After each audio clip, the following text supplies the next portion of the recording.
FM.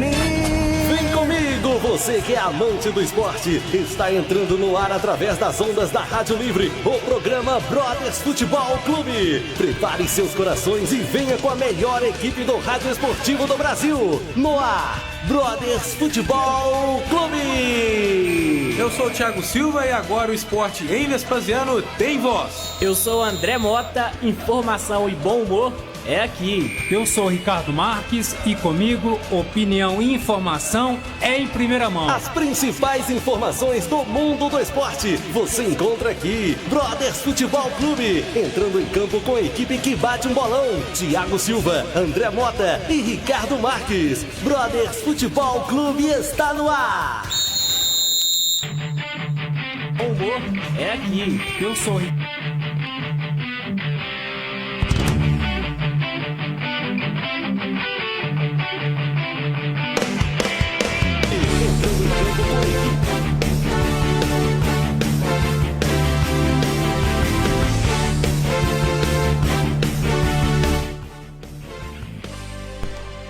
Alô, muito boa noite para você ligado aqui nos 87,9 FM. Brothers Futebol Clube chegando agora com todas as informações do mundo do esporte e principalmente do seu time do coração.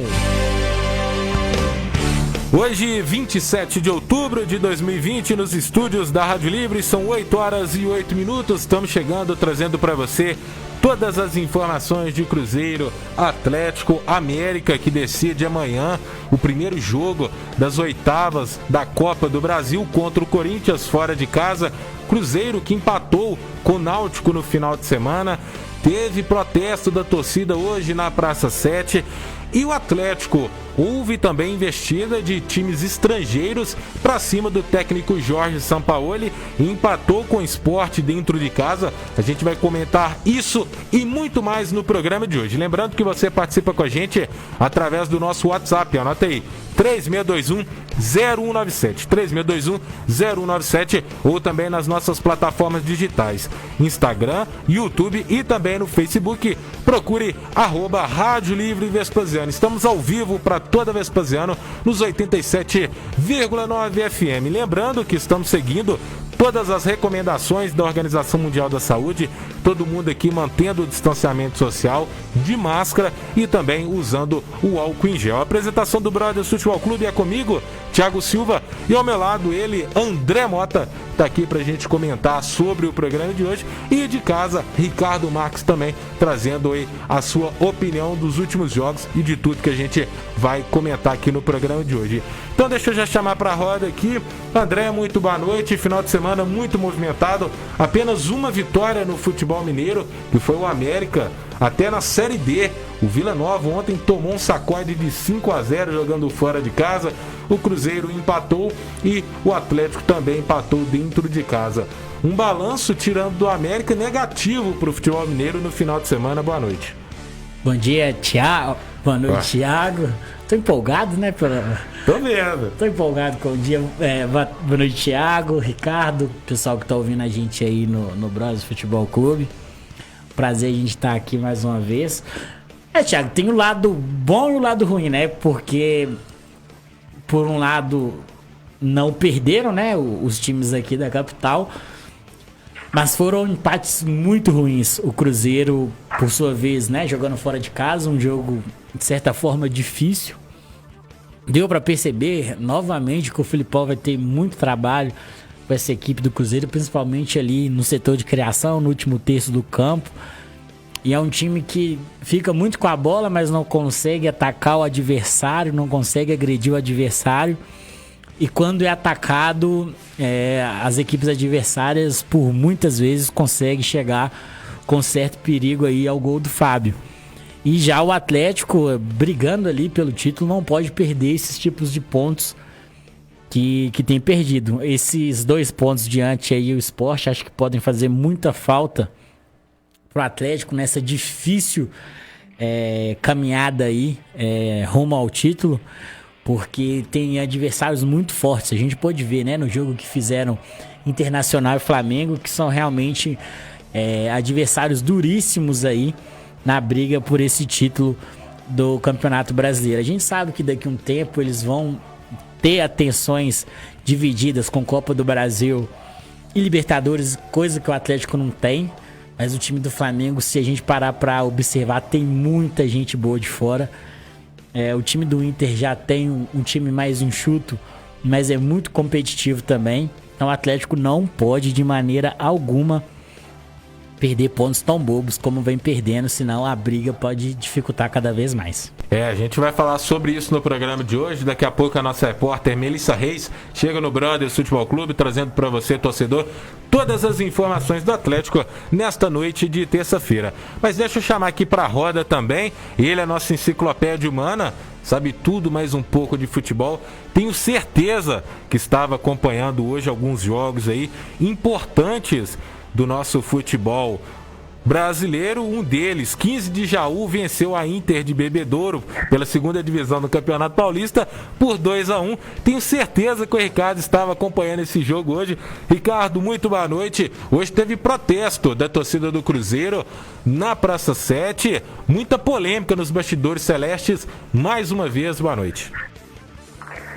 Fala, Thiago, boa noite André, ouvintes da Rádio Livre e a galera que nos acompanha aí pela multiplataformas, né? Cara, eu não acompanhei esse jogo não, viu? Eu tava vendo o Champions League, em específico o jogo do City e da Atalanta. Cara, em relação a protestos, nós sabemos que, querendo ou não, é uma forma de pressão, desde que seja pacífico, beleza, é um direito da torcida, né? Manifestadas, organizadas, mas assim, eu acho que em termos efetivos não surte muito efeito. Talvez a pressão aí em relação à eleição, né, que teria e foi adiada, mas o Cruzeiro, como o próprio André disse, comentou aí, está devendo muito no campo, né? Se você pegar um recorte apenas dos últimos jogos pós a chegada do Felipão, beleza, resultados muito bons. 2 jogos fora, 6 pontos disputados. Conquistou 4 pontos, ok. Mas dentro do contexto, né, que o Cruzeiro está vivenciando, cara, para mim não houve evolução alguma, né? É paupérrimo o futebol apresentado pelo Cruzeiro. Você não nota padrão nenhum. Já é o 4º técnico e eu também não esperava que o Felipão iria acertar de uma hora para outra. Mas o time do Cruzeiro vai apresentando o mesmo futebol. E a estatística é a mesma. O Cruzeiro precisa ganhar 74% para buscar a Série A, né? Nem sei se esse tipo de estatística ainda deve ser colocado em questão. Na minha opinião, o Cruzeiro vai continuar na Série B. Mas durante o programa vamos abordar mais a respeito disso aí. Durante o Brothers Futebol Clube a gente vai abordar mais sobre esse assunto. A gente traz para você agora os resultados, né? Temos bola rolando na Série B. O jogo começou às 7 horas da noite entre Chapecoense e CSA.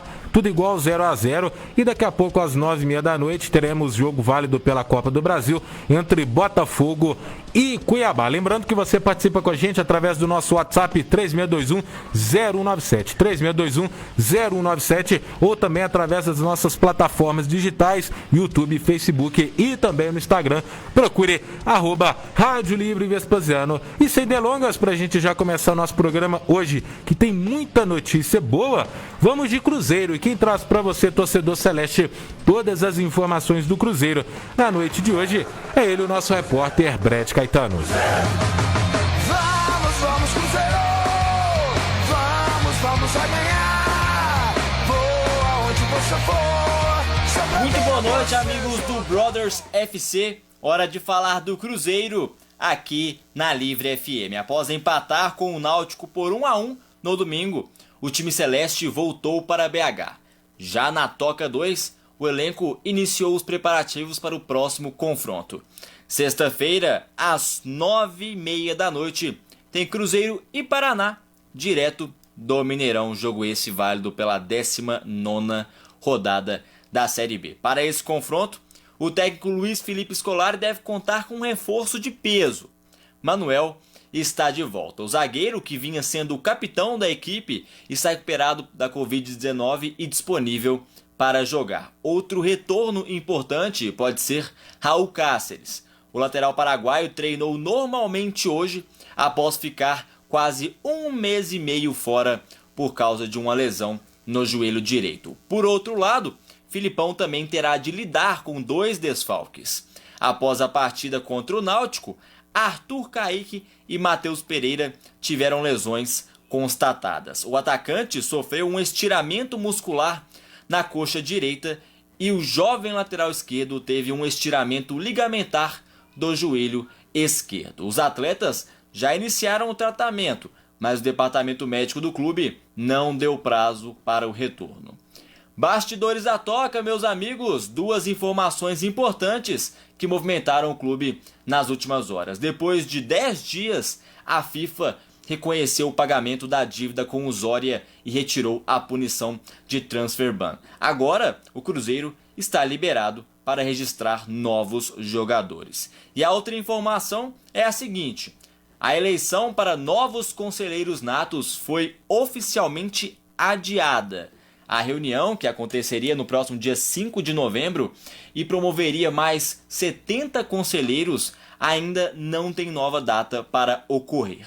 Com a pressão interna e externa no clube, a comissão de reforma do estatuto sugeriu o adiamento da eleição à mesa diretora do Conselho Deliberativo. O principal argumento usado pela comissão é que as novas regras do estatuto do clube devem recair sobre a eleição de novos conselheiros. Vale dizer que o novo estatuto ainda não foi aprovado.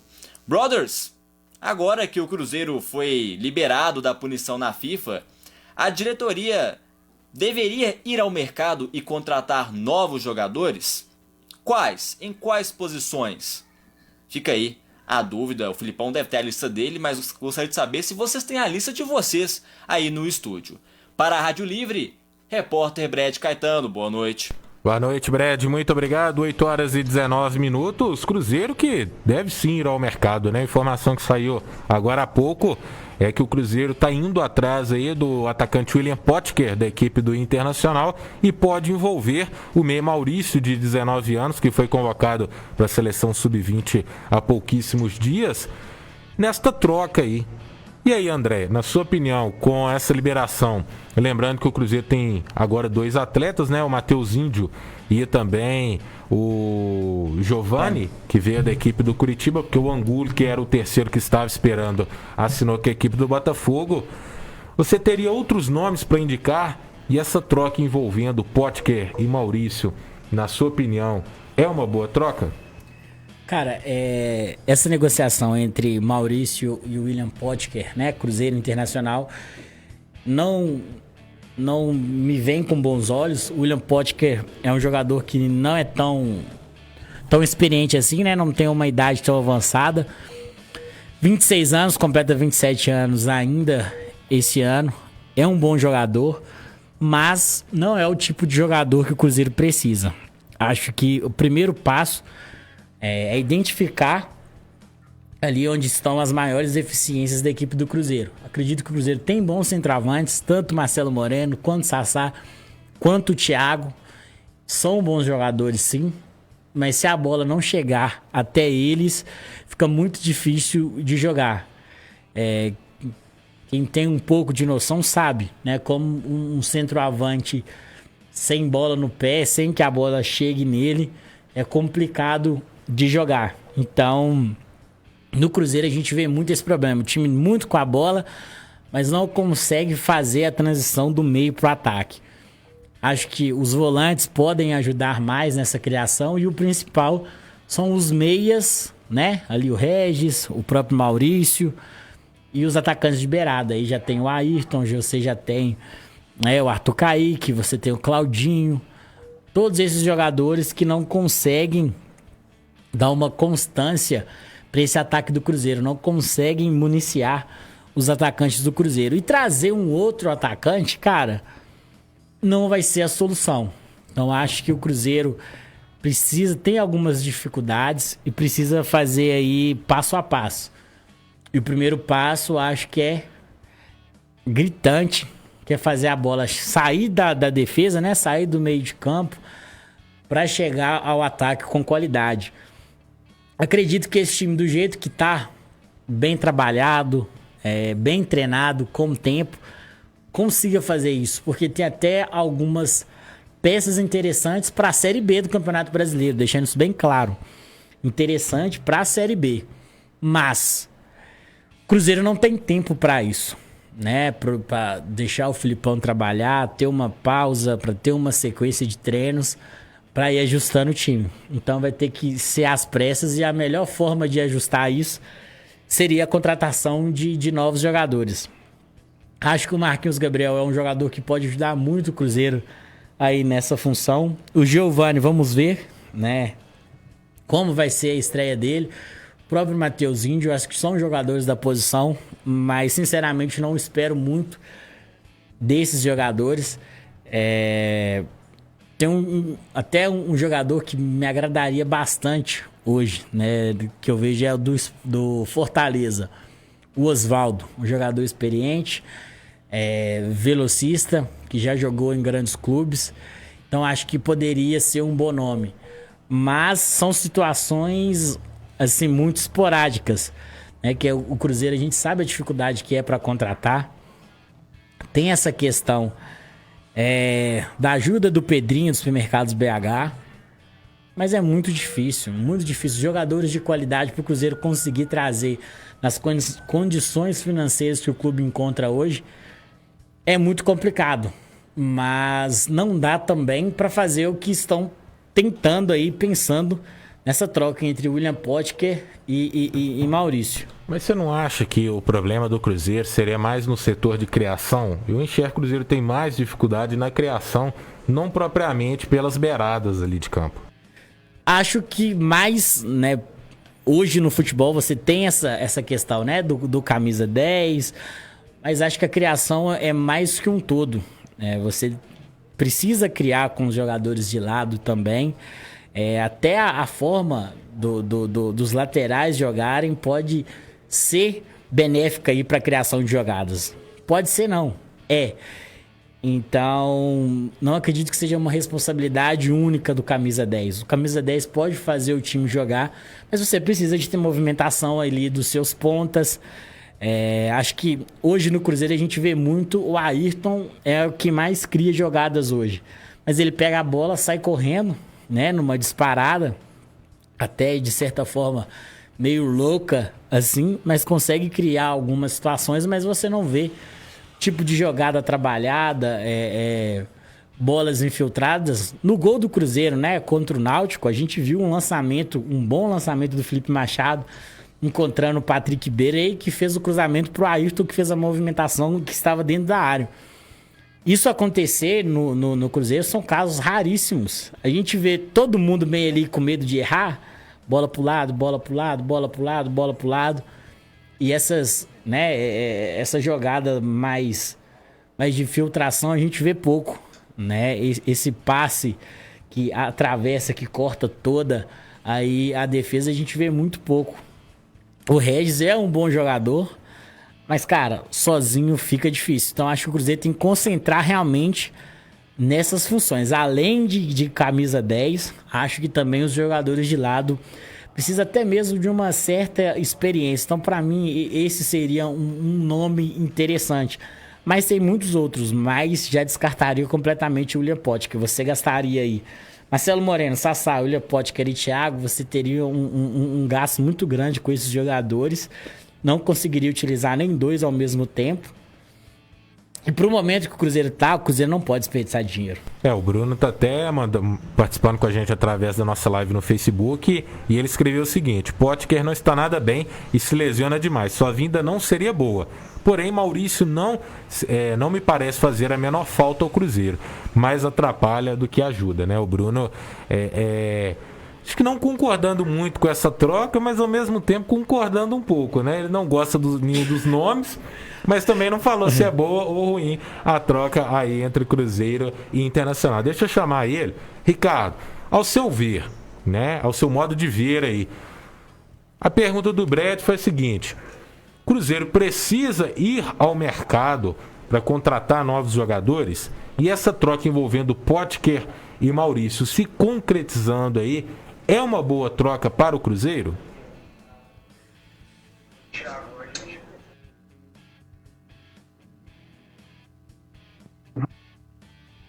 Porque, assim, nós sabemos que o Cruzeiro precisa de dinheiro, né? E o Maurício, principalmente agora, chegando à seleção, não deixa de ser uma vitrine, né? O Inter bem no campeonato, e o Maurício vinha sendo criticado, né? Já no Cruzeiro. Então, ou seja, o Cruzeiro precisa de um dinheiro, tem um ativo aí que é o Maurício, que pode valorizar, e aí o Cruzeiro pode ganhar com isso. A vinda do Potker, cara, eu sinceramente não acho que ele vai agregar muito mais do que os atacantes que tem aí, né? Do que o Moreno, que nada tem feito, do que o Thiago, que teve poucas oportunidades, mas quando entrou foi só no Mineiro, que ele atuou bem, né? Tem o Sassá, que também acreditava-se que era um jogador perfil Série B, né? Pela briga, pelo porte físico, pela correria, mas também deixa a desejar. E algo que nós temos comentado aqui já faz algum tempo, e você até repetitivo, o Cruzeiro é muito mal treinado, cara, porque o Cruzeiro vem sistematicamente tomando aquele gol do estilo do Náutico. Ele tem a posse de bola ofensiva, ele perde a bola no campo de ataque, não ganha a segunda bola, e no contra-ataque ele não tem um jogador que faz uma falta técnica, e aí toma o gol, né? Aconteceu novamente com o Náutico, aconteceu contra o Cuiabá, aconteceu contra o CRB, aconteceu contra o Brasil de Pelotas, né? O Cruzeiro não ganha a segunda bola, não faz a falta técnica. Isso para mim é básico, muito básico do futebol. Não precisa de ser o Guardiola, o Klopp, para poder passar isso para os jogadores. Isso é posicionamento dentro do campo. Para mim é muito básico isso. O Cruzeiro tem deixado de desejar. E em relação à escalação, o Rafael mesmo, cara, é confiança, né? Toda a bola que ele pegava, ele voltava. Ele fazia passe simples. No momento do gol do Náutico, ele deveria fazer a falta técnica. Ele afrouxou a marcação. Então, cara, eu vejo assim, o Cruzeiro já contratou mais de um time, né, para essa Série B. E praticamente ele não sai do lugar, né? Felipão falou-se que acreditava-se em jogadores mais experientes, mas esses jogadores têm deixado muito a desejar. Henrique já saiu, Léo já saiu, Cabral já saiu, fora os outros, já saíram do time. E o time não produz, cara.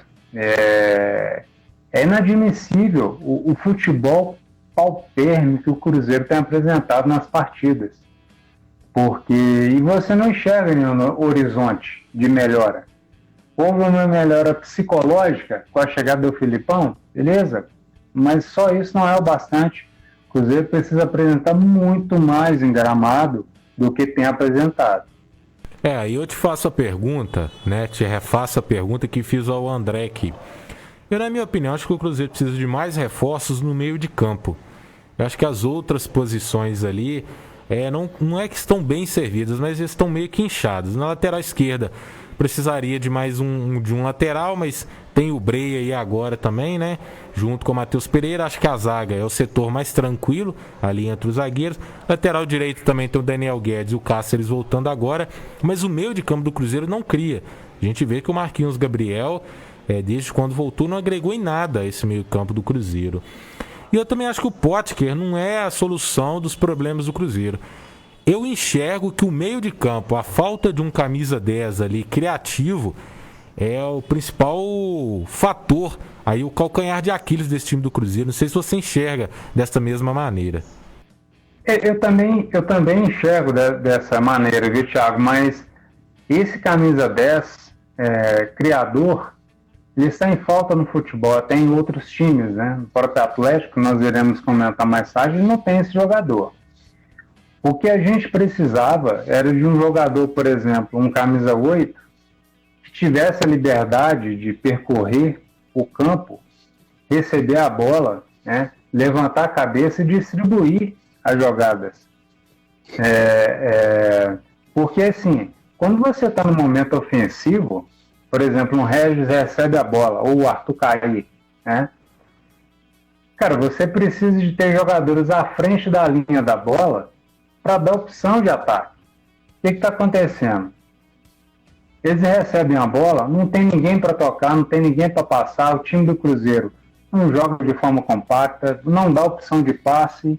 E aí, quando você joga assim, tem uma atenuante aí, que é no momento defensivo. Quando você tem muitos jogadores à frente da linha da bola, você pode sofrer contra-ataques. Então, você tem que ter jogadores muito velozes para recompor, né, o setor defensivo.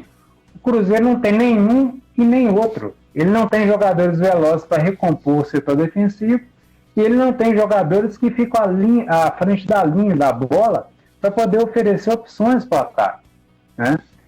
O que se vê é um jogo moroso, cara. Aquilo que nós já comentamos várias vezes aqui em programas até do ano passado. O lateral esquerdo recebe a bola e volta para um zagueiro, vai para um outro zagueiro, vai para o lateral, manda para o Adriano. Adriano volta para o Kaká, que vai para a esquerda, entendeu? É muito moroso isso, cara. E no início do jogo contra o Náutico, por exemplo, o Cruzeiro estava tentando muito a jogada de bola direta, cara, para o Moreno ficar brigando lá na frente. Isso, para mim, é nítido de um time que não tem recurso técnico algum, né? O Cruzeiro precisava de colocar a bola no chão, sair jogando, ter um jogador para chamar a responsabilidade, ó, toca aqui, toca nele, ele distribui a bola. O Cruzeiro não tem isso. Então, assim, eu acho que esse camisa 10, né, que nós imaginamos, além de falta, o Cruzeiro não vai adquirir. Talvez a gente precise baixar um pouco o sarrafo, talvez exigir um meia que possa chamar a responsabilidade, né, de receber essa bola e saber distribuir de forma correta. Porque Regis não faz, é um vagalume, Arthur Caí não faz, Marquinhos Gabriel muito menos, né? Inclusive tem sido uma decepção Marquinhos Gabriel, onde se depositava uma esperança muito grande nele pela torcida do Cruzeiro. A torcida do Cruzeiro, né? E acho que todo mundo também que tá aí no futebol aí esperava mais do Marquinhos Gabriel nessa volta ao Cruzeiro. 8 horas e 35 minutos. Lembrando que você pode participar com a gente através do nosso WhatsApp 3621-0197, 3621-0197, ou também nas nossas plataformas digitais, YouTube, Instagram e também no Facebook. Procure @Rádio Livre Vespasiano. Gente, seguindo esse assunto do Cruzeiro, que hoje houve a manifestação aí na Praça 7, a torcida do Cruzeiro, né, querendo a expulsão de alguns conselheiros, caso do ex-presidente, do ex-vice-presidente também, o Hermílio Lemos, do Sérgio Nonato, que integravam a antiga diretoria, e também aí de outros conselheiros natos do Cruzeiro. A respeito também da nova eleição, né, que foi cancelada, a torcida tá certa, André, de pressionar. Esse é o momento certo. Os jogadores nas últimas partidas vêm falando que precisa do apoio da torcida, mas é o momento da torcida fazer esses manifestos, ou não é o momento, ou dá para alinhar o momento ruim dentro de campo com o apoio aos jogadores e as manifestações fora de campo? Acho que até a falta do torcedor no estádio dificulta um pouquinho essa separação, né? Acho que se o Cruzeiro tivesse podendo receber os seus torcedores, acho que, principalmente desde a chegada do Filipão, o apoio seria incondicional, né? O Cruzeiro, desde que o Filipão assumiu, ainda não jogou no Mineirão, mas acho que esse próximo jogo contra o Paraná fazendo uma projeção, né, com o Mineirão liberado, com certeza seria casa cheia. Acho que a torcida abraçaria e acho que os torcedores meio que entenderam que os problemas dentro de campo do Cruzeiro, muitos são de responsabilidades e são criados por conta da má administração fora do campo. Acho que as questões políticas têm atrapalhado demais o Cruzeiro e foi o que jogou o Cruzeiro na segunda divisão. Então acho que os torcedores do Cruzeiro e principalmente, né, torcedores aí influentes que têm páginas e redes sociais aí que com uma certa repercussão, com grande número de torcedores, estão conseguindo fazer esse poder de influência, né? Até também o pessoal de televisão, o Gão da Alterosa Esporte, o Diogo do Cruzeiro Esportes, o Valdir do Cruzeiro, então um pessoal as organizadas. Então esse pessoal, vamos dizer assim, influente da torcida do Cruzeiro, estão conseguindo criar aí nos torcedores do Cruzeiro meio que essa questão de revolta e mostrar um pouco o que é, porque muita gente não sabe dos bastidores, né, o que aconteceria, qual que era o problema, né, de 70 novos conselheiros, e acho que eles estão conseguindo passar essa imagem e estão conseguindo bater de frente. Acho que é importante para o clube, principalmente depois por tudo que o clube passou nesses últimos anos, o que aconteceu. Agora aí tem a chegada de um novo estatuto que tem que ser aprovado para ser apresentado e validado a partir do ano que vem, mas que já vem a torcida colocando muita expectativa nisso.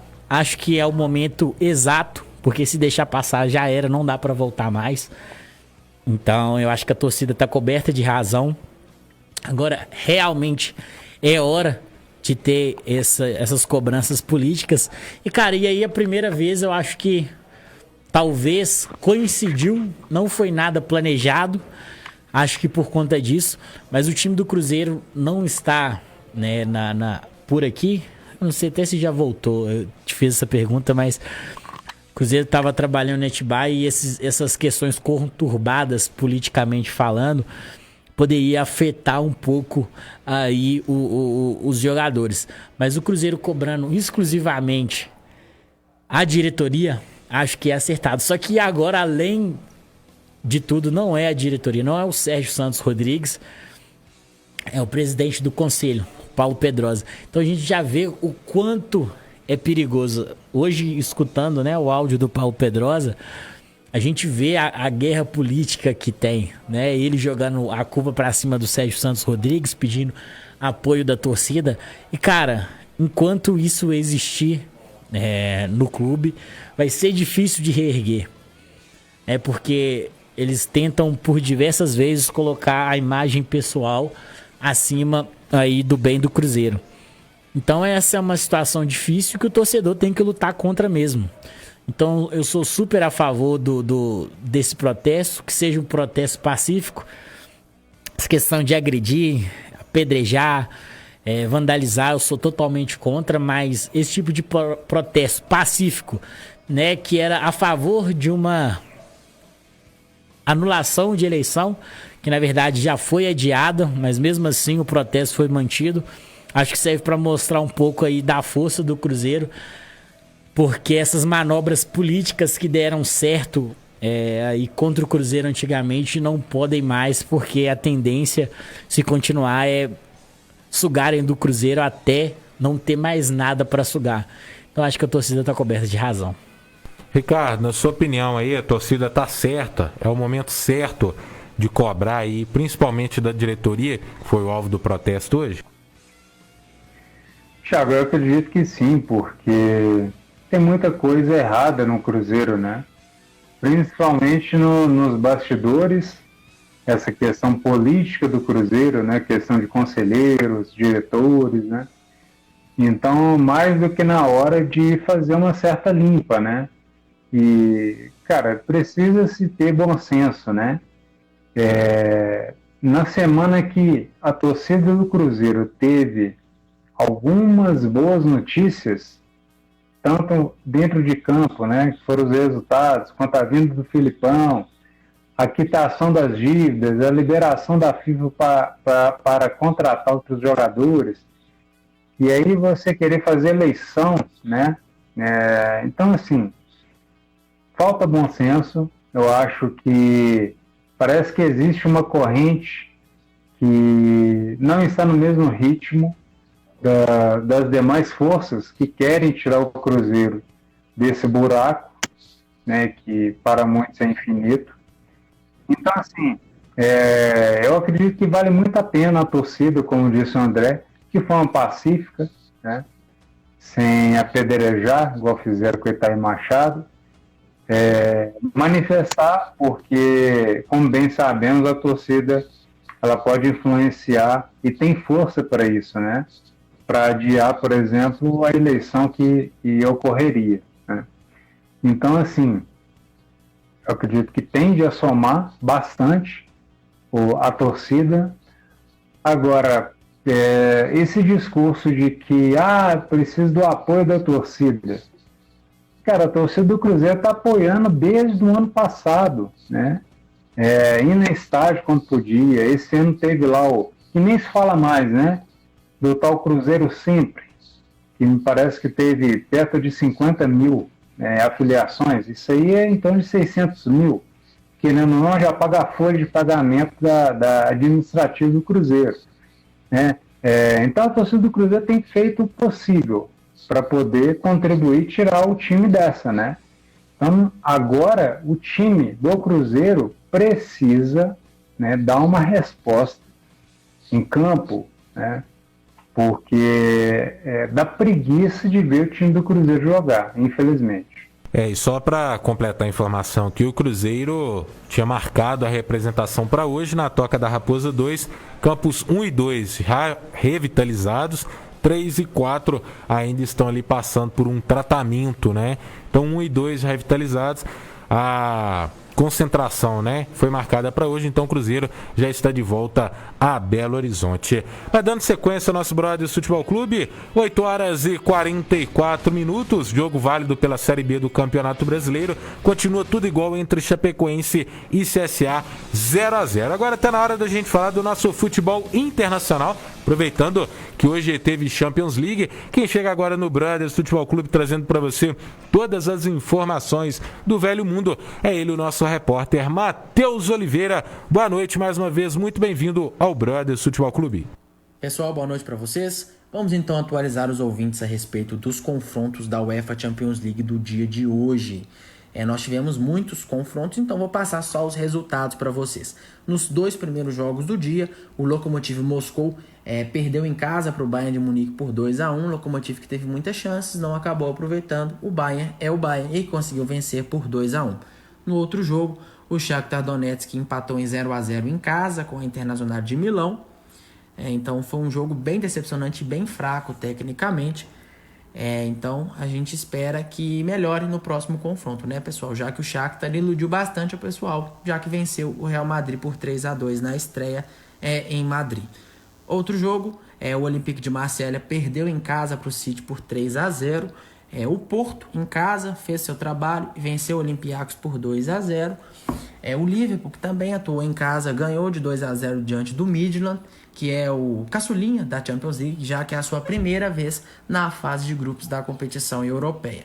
Nos jogos emocionantes do dia, o Atlético de Madrid virou para cima do RB Salzburg por 3-2, com 2 gols do João Félix. O Salzburg chegou a virar o jogo por 2-1, mas o Atlético de Madrid contou com o talento do João Félix e aí fez os 3-2. Outro confronto emocionante, a Atalanta chegou a sair perdendo por 2-0 diante do Ajax em Bérgamo, mas aí o Gasperini fez as suas alterações, conversou bastante no adversário. A Atalanta voltou diferente, conseguiu empatar o jogo em 2-2 com 2 gols do Zapata. E no minuto 61 já estava tudo igual para os dois. Esse jogo que é do grupo do Liverpool. Porém, o jogo mais emocionante do dia foi o jogo do Real Madrid e do Borussia Mönchengladbach. O Borussia Mönchengladbach chegou a abrir 2-0 com 2 belos gols do Thuram, mas o Real Madrid é o Real Madrid, é o maior vencedor da Champions e conseguiu aí o empate no último minuto. O Benzema conseguiu diminuir aos 87 minutos e no último minuto de jogo, o Casemiro, com assistência do Sérgio Ramos, fez o 2-2, diminuindo o prejuízo. Nessa altura do campeonato, foi um grande resultado para o Real Madrid. Só repassando para os ouvintes a tabelinha de amanhã, a gente vai ter o grande jogo do dia, que é a Juventus recebendo o Barcelona, mas sem o confronto, né, sem o encontro entre o Messi e o Cristiano Ronaldo, já que o Cristiano Ronaldo foi testado pela terceira vez e permanece positivo para a Covid-19. Então, o Cristiano Ronaldo está fora, mas o Messi provavelmente deve jogar no time comandado pelo Ronald Koeman. Repassando a tabelinha para o pessoal, Krasnodar e Chelsea abre o dia da Champions League, Krasnodar e Chelsea às 14h55, Istambul Başakşehir da Turquia contra o Paris Saint-Germain na Turquia, às 14h55 também. E aí nos jogos das 17 horas, o Sevilla enfrenta o Rennes, o Clube Bruges enfrenta a Lazio, o Borussia Dortmund vai receber o Zenit, o Ferencvárosi, eu não sei falar esse nome porque é muito difícil, vai receber o Dinamo de Kiev, a Juventus recebe o Barcelona e, por fim, o Manchester United vai receber o RB Leipzig, a grande sensação alemã aí da UEFA Champions League, pessoal. De notícias internacionais, essas foram as principais, então eu volto no próximo boletim com mais informações. Boa noite para todos e um bom programa para vocês. Tchau. É isso aí, Matheus. Muito obrigado. Boa noite para você também. Daqui a pouco ele volta no próximo programa, na próxima sexta-feira. Tá de volta aqui com a gente no nosso Brothers Futebol Clube. Ricardo, você que acompanhou os jogos de hoje rapidamente, o que teve mais surpreendente esse dia de Champions League, nessa tarde de hoje? Cara, eu acredito assim que foram vários jogos, né? E para mim a surpresa foi a Atalanta, apesar de ter recuperado, fez 2 gols rápidos, sai perdendo de 2-0 para o Ajax em casa, porque a Atalanta vem apresentando um ótimo futebol. O Ajax é uma garotada, né? Saíram muitos jogadores do Ajax. Então, para mim, a surpresa foi o Ajax ter conseguido esse empate fora de casa contra a Atalanta, né? E o Matheus falou aí do Ferencváros, que vai jogar amanhã. Ferencváros, se não me engano, na década de 50, foi o time do Puskás, que está, digamos, chegando agora na Champions League, né? Então é um time que esteve em alta ali na década de 50, 60. Eu falo que o homem sabe tudo de futebol, viu? Década de 50, 60. Essa aí, Ricardo, essa eu não sabia, viu? Mas vamos lá, gente. Oi? Enciclopédia não é à toa. Enciclopédia não é à toa, né, velho? O cara é Wikipédia humana, né? Pra ser mais atual aí. Mas vamos lá, 8h50. Chegou a hora da gente falar do Atlético aqui no Brothers Futebol Clube. E quem chega trazendo para você, torcedor atleticano, todas as informações do Galão da Massa aqui no Brothers Futebol Clube, é ela, nossa repórter Melissa Reis. Nós somos do Clube Atlético Mineiro. Boa noite, massa atleticana, salve, salve, torcida do Galo, ligada no Brothers Futebol Clube dessa terça-feira. O resultado de 0-0 do jogo contra o Sport não foi bom para o Atlético, mas graças ao empate entre Internacional e Flamengo, o Galo não perdeu posição na tabela e segue a 3 pontos de Flamengo e Internacional. Só que agora o foco do Atlético é todo para o jogo de segunda-feira pela 19ª rodada do Campeonato Brasileiro, às 5h contra o Palmeiras no Allianz Parque. O Galo voltou a treinar hoje pela manhã e o grande desafio do técnico Jorge Sampaoli é encontrar um substituto para o Keno, que estava pendurado e levou o 3º cartão amarelo no jogo de sábado contra o Sport. O Sampaoli tem a opção de colocar o Marquinhos ou o Marrone no lugar de Keno. O Savinho não vai poder entrar no lugar porque foi convocado para a Seleção Brasileira Sub-17 e vai desfalcar o Galo nos jogos contra o Palmeiras e também contra o Flamengo. E o Palmeiras, que é adversário do Galo, entra em campo essa semana, quinta-feira, pela Copa do Brasil contra o Bragantino pelas oitavas de final da Copa do Brasil em Bragança Paulista. E como o Galo não tem compromisso durante essa semana, o Sampaoli vai ter mais tempo para decidir e quebrar a cabeça, escolhendo um bom substituto para o Keno. Será que até sexta-feira nós vamos saber quem vai entrar na vaga do Keno? Então fiquem ligados aqui no Brothers Futebol Clube, que na sexta-feira eu volto com mais novidades do Galo, beleza? Eu sou a repórter Melissa Reis, aqui na Rádio Livre de Vespasiano. Boa noite. Beleza, combinado, Melissa. Sexta-feira você tá de volta trazendo as informações aqui pra gente. 8h52. Esse empate do Atlético dentro de casa, Ricardo, contra a equipe do Sport, ninguém esperava, né? O Sport que 90 minutos aí, mais de 90, 95 ali, não deu um chute sequer ao gol. 2 chutes, mas pra fora, não ameaçou. A estratégia do Sport foi bem concretizada, porque queriam um empate e conseguiram, levaram um pontinho embora, mas o Atlético vem derrapando nas últimas partidas, e aquilo, né? Mais uma vez a torcida falando do Sacha, que falta a principal função dele, que é de centroavante, que é a de fazer gols, pedindo chances aí ao garoto Marrone nesse time titular do Atlético. Thiago, realmente o resultado do Atlético ninguém esperava. O Sport vinha aí, se não me engano, de 4 derrotas, né? E comentávamos aqui, né? Eu cheguei a comentar aqui no grupo que esse mês de outubro seria decisivo para o Atlético. Não digo decisivo, mas o Atlético precisaria aproveitar e acumular mais gordura, porque seria um mês que o Flamengo teria muitos jogos, né? Um mês que o Flamengo teve jogadores convocados, jogadores machucados, né?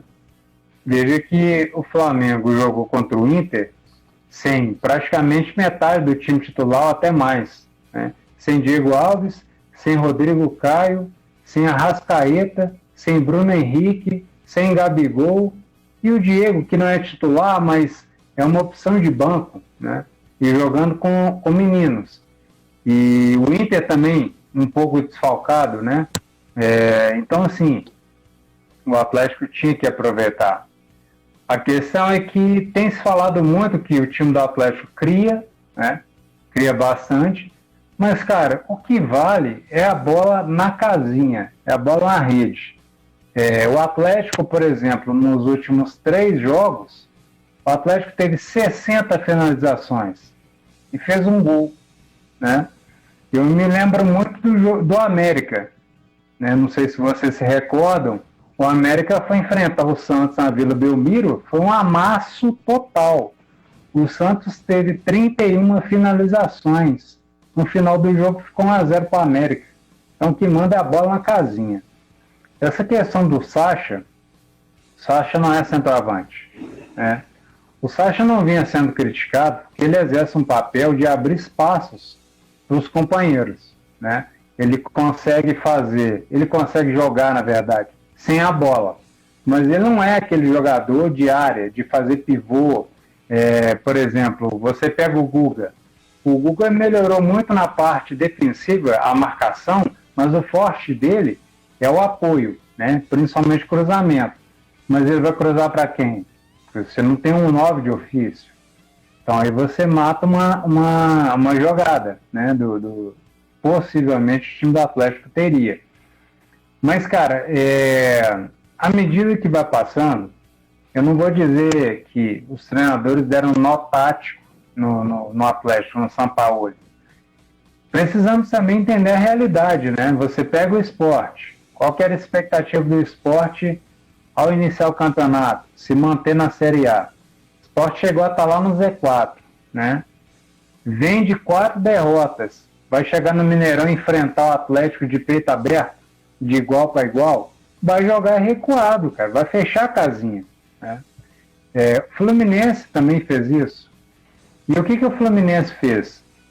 Jogou atrás, uma linha de 5 na defesa, depois outra de 4, jogou bem compacto.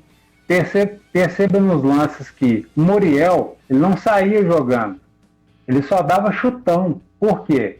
Se você sair jogando, você dá a oportunidade do time do Atlético fazer a marcação, pressão, pressionar a saída de bola, ganhar a bola, finalizar, fazer gol. Então o Muriel ele dava chutão lá para o campo defensivo do Atlético.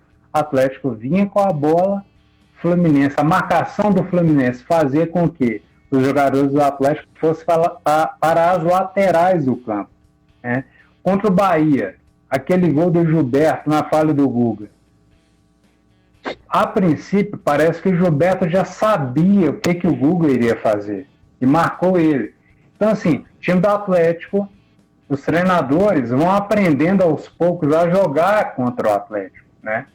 E o Atlético deveria aproveitar essas oportunidades de seus concorrentes estarem com os jogadores machucados, né? De fazerem mais jogos, estarem em outras competições, né? E uma coisa que é perceptível, o time do Atlético não tem banco. O Atlético não tem elenco. O Atlético tem um bom time, um time para brigar. Mas se sair uma das peças ali, deixa muito a desejar. Por exemplo, a própria Melissa comentou que vai sair o Keno, né, que vem sendo o destaque do time. Deve entrar o Marquinhos ou o Marrone. Marquinhos tá mal fisicamente, errou um gol assim, absurdo contra o Fortaleza lá. O Marrone também tem deixado de desejar. Então, assim, eu acho que falta peças de reposição no time do Atlético. Talvez essa será a principal diferença entre Atlético, Flamengo e Internacional. Chegar no segundo turno também, aí, né, os jogos de Copas terminam, fica tudo equilibrado e pode ser que isso aí favoreça as outras equipes agora, né? O que você acha, André? Cara, acho que mesmo diante de todo esse cenário, né, a questão do Atlético não ter um plantel tão qualificado, eu acho que eu vejo ali o Atlético e o Internacional parelhos na questão de elenco e o Flamengo meio que disparado, né, com o Ricardo citou ali diversos grandes jogadores de fora da equipe do Flamengo. E ainda assim você tinha um meio de campo muito forte, com o Thiago Maia, Arão, Gerson, Everton Ribeiro, Pedro no ataque, né, junto com o Vitinho. Então, cara, é um time, vamos dizer assim, meio que fora da curva, o plantel e o elenco que o Flamengo tem. Então o Atlético não pode dar brecha para um time tão perigoso quanto é o do Flamengo. Flamengo com diversos desfalques, jogando contra o Internacional, né, que também está à frente do Atlético, fora de casa. Não é aquele tipo de jogo que você sabe que alguém da briga vai perder pontos. Jogo ali de 6 pontos. Alguém vai perder pontos. Aí você tem a possibilidade dos dois empatarem e ambos perderem os pontos. Aí você dentro de casa empatar com o Sport no jogo que você tem mais de 25 finalizações é inadmissível.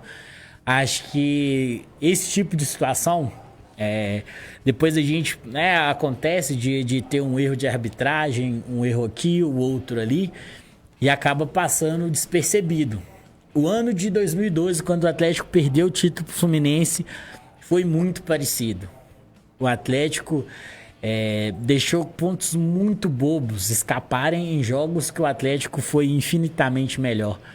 Aí em jogos, né, estratégicos ali, jogos diretos contra o Fluminense, ou alguns outros jogos na reta final, acabou sendo prejudicado pela arbitragem e acabou meio que passando um pano naqueles pontos perdidos onde não poderiam se perder.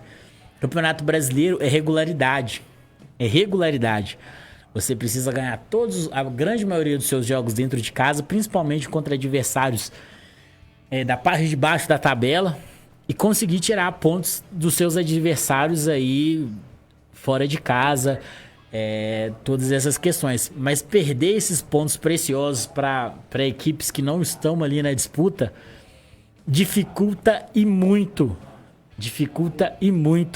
aí para a conquista desse título. Mas eu acho que não vai ter, diferente do último ano, como foi, né, disparado o Flamengo. Acho que esse ano a disputa aí vai ser bem acirrada ali até o final. Acho que o Atlético ainda está muito na briga, tem muitas chances ainda, mas não pode cometer os mesmos erros daqui pra frente. Porque a gente tá supondo, né? A gente ainda já tá colocando possíveis problemas que o Atlético vai ter, com suspensão, convocação, contusões. O Atlético não teve esse problema diante do Sport e ainda assim era uma chance onde seus dois adversários não pontuaram, né, os 3 pontos, perderam pontos, cada um deixou de ganhar 2 pontos. E o Atlético tinha a chance de, né, assumir a frente dessas equipes e com seu time completo, jogando dentro de casa contra um time inferior, o Atlético deixou escapar. Então esse tipo de situação não pode acontecer mais aqui pra frente, porque aí a briga do título fica cada vez mais difícil. Eu ainda acho que o Atlético é um dos grandes favoritos aí. Acho que a torcida não pode jogar toalha, como muitos já estão fazendo, né? A gente vê nas redes sociais aí muitos torcedores já desacreditados com a chance de título do Atlético. Tá difícil, o time está se mostrando aí as dificuldades, né? E as deficiências que o elenco e também o time principal tem, mas acho que o torcedor atleticano ainda precisa continuar acreditando, gente. Tá no primeiro turno, tá terminando o primeiro turno agora, tem todo um segundo turno à frente aí. Talvez, quem sabe, o Sacha daqui a pouco engrene, comece a marcar gols, a boa fase volte, e o Atlético, a diferença é muito pouca, apenas de 3 pontos. O empate entre o Inter e o Flamengo foi excelente pro Atlético aí em questão de posição de tabela. Mas pra gente dar sequência aqui, já no finalzinho do programa, 9h03, temos América e Corinthians amanhã, né? O técnico Lisca rejeitou a proposta do Curitiba, permanece em Belo Horizonte. Ricardo, rapidamente, um panorama desse jogo de amanhã aí e também o seu palpite para Corinthians e América amanhã às 9h30. Thiago, eu acredito que o América ele tem tudo para surpreender o Corinthians. Haja vista a campanha do América na Série B, time muito consistente, né?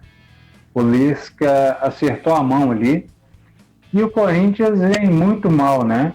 Há pouco tempo o Corinthians estava no Z4 e um time que tem sido muito criticado, né? Principalmente na imprensa paulista.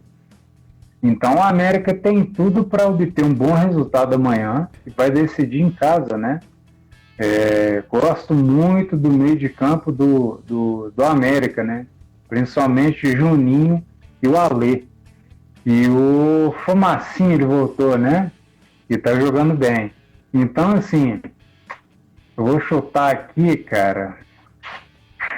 Será que dá Lei Corinthians amanhã? 2-1 América.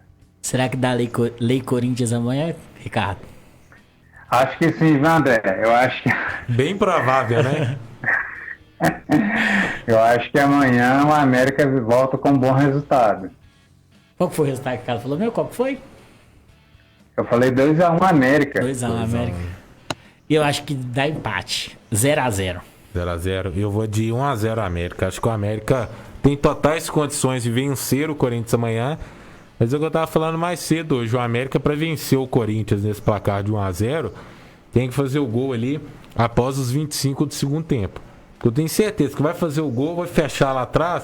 Se fizer no início do jogo, vai chamar o Corinthians para cima, aí perde. Mas eu acho que vai ficar 1-0 para a equipe do América. Torcemos para que o América consiga um bom resultado, porque, como o Ricardo bem disse, decide em casa. Mas vamos lá, Ricardo, encerrando o Brothers Futebol Clube de hoje, as suas considerações finais do programa de hoje. Satisfação mais uma vez estar com vocês. Um abraço, Thiago, um abraço, André. A quem nos acompanhou aí pelo radinho, pelas redes sociais. Fiquem com Deus e até a sexta-feira. É isso aí, Ricardo. Valeu, André. Agradecer a todo mundo que acompanhou a gente. Mandar um grande abraço pro pessoal lá do time do União. Tá representando o Vespasiano lá no torneio de Santa Luzia. O time tá bom, viu? Tem um tal de camisa 9 lá que é bom, um tal de André Mota, viu? Diz que o homem mete gol, diz que o homem joga. Ai. Grande abraço aí pra todo mundo. Boa sorte pro América. Acho que o América vai dar trabalho. Acho que vai surpreender o Corinthians, viu? Porque o Corinthians também com o Wagner Mancini, pelo amor de Deus. Tá fraco, viu? O negócio tá feio. Só pra passar aqui, o jogo já encerrado pela Série B do Campeonato Brasileiro. Chapecoense e CSA ficaram no empate em 0-0.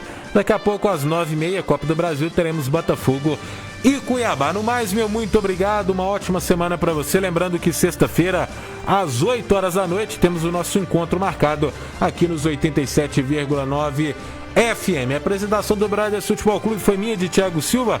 A meu lado nos comentários, André Mota e Ricardo Marques. A direção geral é dele, de Igor Meola. A todos um forte abraço. Sexta-feira a gente está de volta, hein? E o mais importante de tudo, fiquem com Deus. Tchau, tchau.